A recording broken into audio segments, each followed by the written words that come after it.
Should Kathy take her survivor or her own Social Security? All right, so this is an interesting one. Hear ye, hear ye, the trumpet of knowledge. That means everybody who's out there. James in Florida with your dog. Put down what you're doing. Don't be multitasking. Eyes up front. Bruce up in New York, trying to get another guy behind bars for DUI. I appreciate you doing that, Bruce. Good work. But for the next 15 minutes, eyes up front. Jill in Indiana, who's plotting ways to get us all to vote for Biden because she's riding for Biden. The trumpet of knowledge. When the trumpet of knowledge toots, eyes up front. All right, so my man, we'll call him Beef Stewie. Stewie emailed me, Beef Stewie, who's a paying client, by the way. And his sister, husband had died. All right, recently, and she's questions what the strategy for Social Security. And this actually isn't as easy as you think. It does take some time to think into it. I told him what I think she should do, and I'll tell you what you should do as well. There's just no right answer because we don't know how long people are going to live. But I think this is a good one here to look at for you. It's something to consider. Now, Kathy's husband, that's her name, Kathy. All right, so crushing Kathy. How do we know she's crushing? Because this is a survivor benefit her husband had left her. Good stuff, Kathy's husband. We'll call him Bob. Bob really hooked you up. So Kathy, that's good. Unlike Mary's husband, who I'm a fan of Mary. I work with her and whatnot, but her husband just didn't do it right. He made a mistake. Not saying he's a bad person. He just made a mistake. And I think he made a mistake because he's listened to the fearmongers. And trust me, we get lots of fearmongers here. The inflation doomsdayers are just so... Let me share with you something from the Bible here real quick. I can't believe how many inflation doomsdayers there are. And no matter what I say, that A, there's nothing you can do about it, and B, it's just they're just wrong, and they're government printing money. Oh my goodness. But there's a good story in the Bible I'm going to share with you. Because my preaching isn't of the biblical source. My preaching is of the anti-fear-mongering style, where you're saying, look, man, at the end of the day, you can sit there and just panic about inflation. You can sit there and panic about all those things that Biden's going to do, or the dollar's going to collapse, the Chinese, or you can just get to work and live the most content life as possible. And I proved to you with graphs and charts and history about all the fearmongers have been wrong. This time they'll be right. Okay. I mean, I guess a broke clock and all that, but it's kind of like being what Matthew, we're going to look at the gospel here. So in Matthew 10, 11. Matthew 10, 11. Remember, our gospel is Matthew, Mark, Luke, and John. Matthew, Mark, Luke, and John. That's the gospel, the good news. All right. And so Matthew 10, 11. Whatever town or village you enter, search for some worthy person there and stay at his house until you leave. As you enter the home, give it your greeting. If the home is deserving, let your peace rest on it. If it is not, let your peace return to you. If anyone will not welcome you or listen to your words, shake the dust off your feet when you leave that home. I tell you the truth, it'll be more bearable for Sodom and Gomorrah on the day of judgment than for that town. I am sending you out like the sheep among wolves. Therefore, be as shrewd as snakes and as innocent as doves. So, right here, I love this too. Be on your guard against men. They will hand you over to the local councils and flog you in their synagogues. Interesting. On my account, you will be brought before governors and kings as witnesses to them and the Gentiles. But when they arrest you, do not worry about what to say. At that time, you'll be given what to say by the good Lord. All right. I just find that funny because we see now that there's a certain group of people that just wanted equality just a few years ago when it came to marriage. And man alive, are they taking the ball and running with it? And I tell you, 5 years from now, 10 years from now, the Christianity it'll be illegal to preach Christian works because it's hurtful.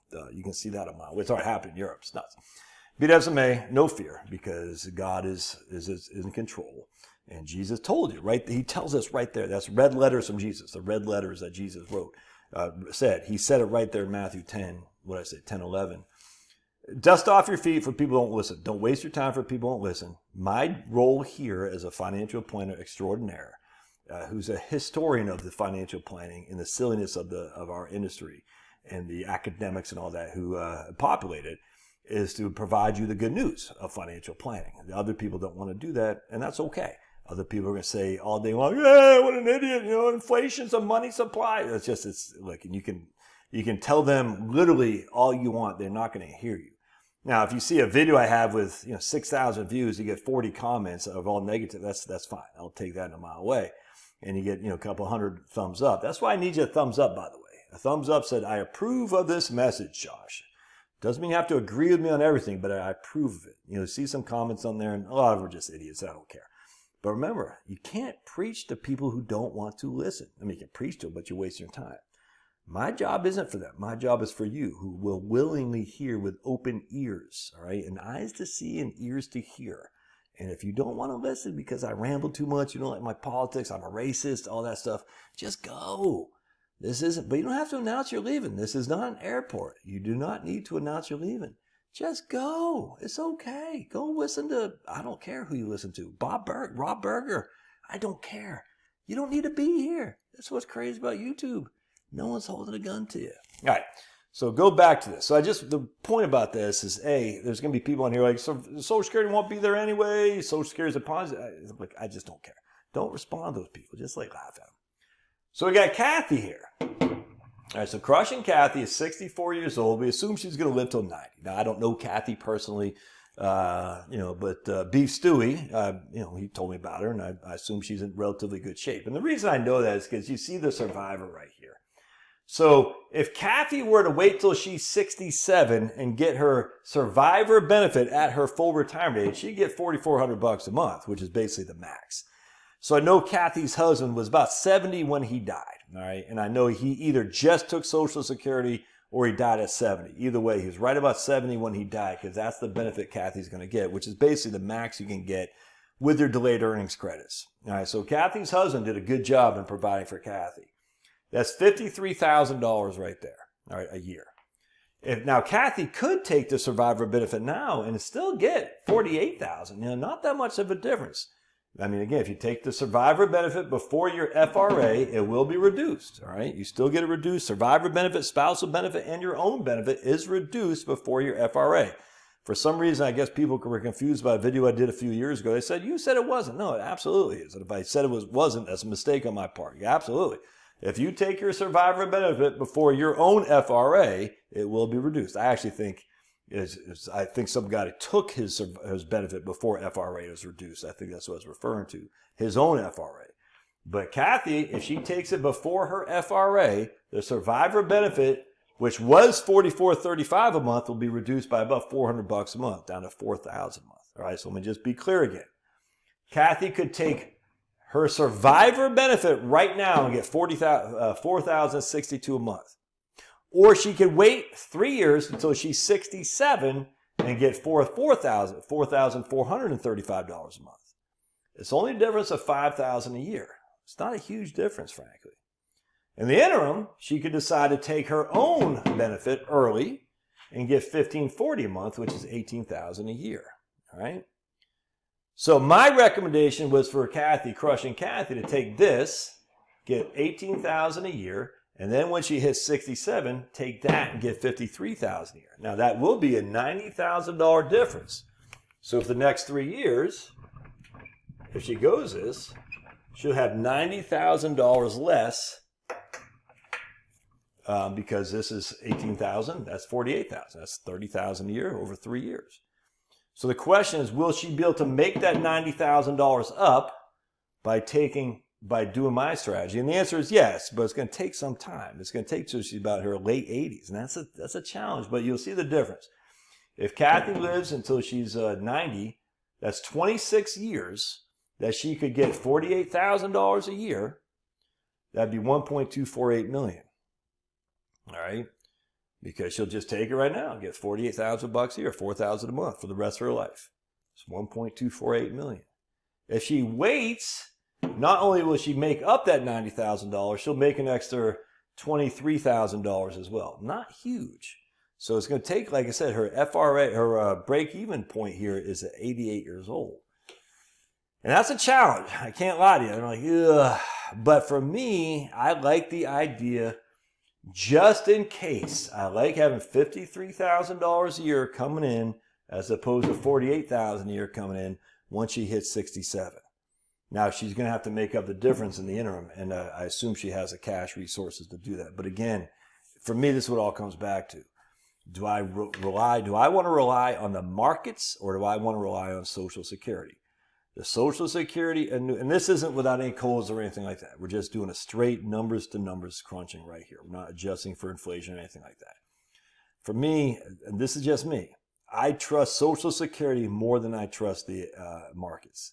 That doesn't mean I don't trust the markets. It doesn't mean I think Social Security can do no wrong. I know they can do wrong. I've talked to millions, a massive amount of people, and heard stories about Social Security steering them wrong. I know that for a fact, and I know that Social Security can make mistakes.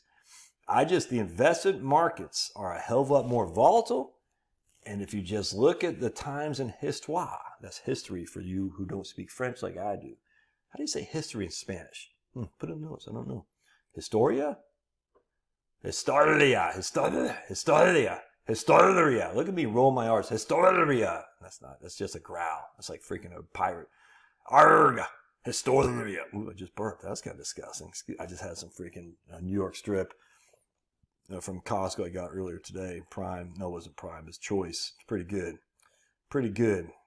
And I'm just full. I'm getting ready to go hit the treadmill here for a second. Anyway, point being is, that's a challenge right here. Does she have the $90,000 to work on? I just don't trust the markets as much as I trust Social Security. Social Security has a guaranteed cost of living adjustment. It keeps up with inflation, however you want to measure inflation, and you don't lose money on Social Security. The markets, on the other hand, as we witnessed from 1929, took to now if you don't factor in dividends, but even if you factor in dividends, it took at least 20 years to come back. In the 1970s, the markets got skunked. The aughts, the markets got skunked. Japan, the markets got skunked. It was China. We got a million different things going on that make me concerned about the markets. The market valuations are still quite frothy. The interest rates are now high, which usually means the markets have don't fight the Fed. And that's kind of what happened last year, but it's only a 22% decline. It wasn't a huge decline. I just think there could be more. I could 100% be wrong. This money could grow at a greater clip than the Social Security. Well, that's the case, but she's still better off with this strategy. I can't say no matter what, because we don't know what this money's going to grow to, and we don't know when she's going to die. She could die at 83, and then she's like, oh man, it's a tough one. But in my opinion, I would still prefer Social Security. I would much rather have Social Security than, if I had to choose one, Social Security or investments. I'm choosing Social Security 100 times out of 100, because Social Security is a political animal. Investments are not, as we can see by Silicon Valley Bank and all this stuff. Some people lost their shirts. Some people didn't. Do you think you are going to be the one who don't lose your shirt in investments? But you can be the one who doesn't lose your shirt in Social Security, because you're a voter. And voters who are of age, they vote like mofos. And as such, we have sway in this to make sure Social Security doesn't get stopped, doesn't get reduced, and doesn't get removed. Can't say on the investment markets, dude. You just can't. Anyway, that's my guidance for crushing Kathy. I appreciate Beef Stewie writing me this email. If you write me emails, clients, my man Beef Stewie is a client. So I said, oh yeah, Beef Stewie, I'll freaking email you. I'll let you know. And I said, can I do a video? And he goes, absolutely. We don't know who Kathy is. You don't know who Beef Stewie is. But I get a lot of emails from people just out of the blue, like a diatribe, an 8-page thing, not literally, but 8 paragraphs. And if the question isn't on the front, I just delete them. It's like Jack Spirko at the Survival Podcast says. He gets so many emails that put the question in the first sentence. Say, Josh, my question is, why are you so handsome? I said, it's just genetics. And I'll fire that email off and I say, Josh, my question is, why are you so smart? I said, I like to read books. Josh, my question is, why are your teeth so white? I said, yeah, I see you haven't really been watching my videos, because I got, look at those pearly yellows. And then I'll delete that question because he hasn't been watching my videos. But if you do watch my videos and you're not a client and you'd like to engage in a question, just make sure you put it on the front. My question is this, that, and the other. I might not respond to you personally. I might do a video. I don't know. It just depends. All right. Love your thoughts. God bless. Remember, read your Bible, dude. Read your Bible.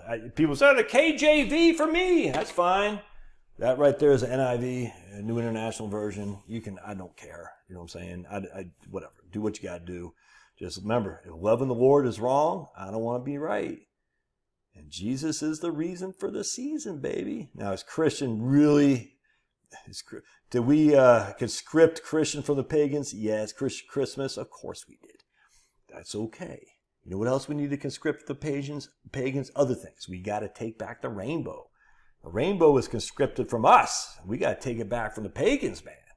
Start showing your rainbows with pride. Be proud in the rainbow. You know what I'm saying?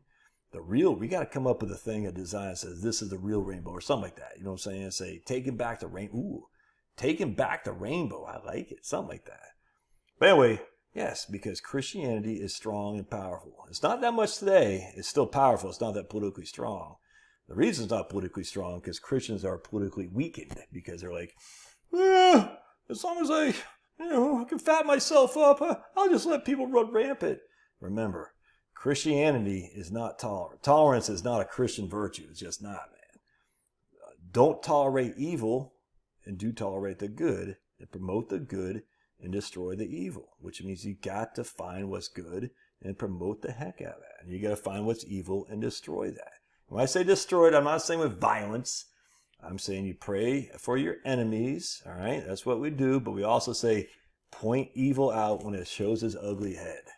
Don't tolerate evil, man. Don't. All right, love your thoughts. We'll see you. God bless.